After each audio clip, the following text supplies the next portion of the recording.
புனிதமே வடிவானவர். நரேந்திரரின் புனிதம் அந்த நாட்களிலேயே பிறர் கண்டு போற்றத்தக்கதாக இருந்தது.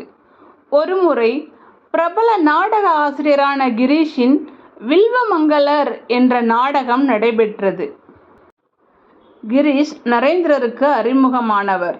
நரேந்திரருக்கு இசையில் இருந்த தேர்ச்சியை அறிந்திருந்த அவர் அவரை மேடைக்கு அழைத்து சென்று ஓரிரு பாடல்களை பாடுமாறு கேட்டுக்கொண்டார். நரேந்திரர் தம்புராவை மீட்டி பாடத் தொடங்கினார்.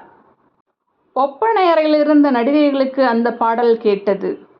ஏனோ ஒரு விதமான பயம் கலந்த மரியாதை உணர்வை அந்த பாடல் அவர்களிடம் எழுப்பியது. ஓய்வெடுத்து கொண்டிருந்த அவர்கள் எழுந்து வந்து கைகூப்பியபடியே சற்று தள்ளி நின்றனர். அந்த நடிகைகளின் பயத்தை உணர்ந்த கிரீஷ் ஓரிரு பாடல்கள் நிறைவுற்றதும் நரேந்திரரை அழைத்து சென்று விட்டார்.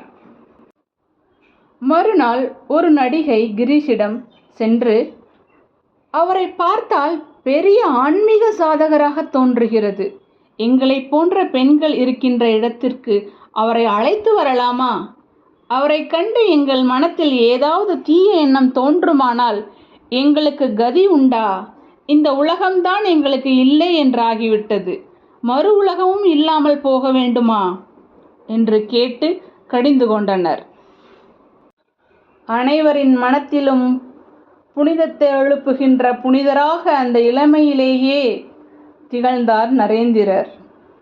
என்னிடம் நீ மரியாதையும் விசுவாசமும் எப்படி காட்ட முடியும் தெரியுமா? உன் தூய வாழ்க்கை மூலம்தான் என்று ஒருமுறை புவனேஸ்வரி தேவி கூறியிருந்ததை அவர் முற்றிலுமாக வாழ்ந்து காட்டினார்.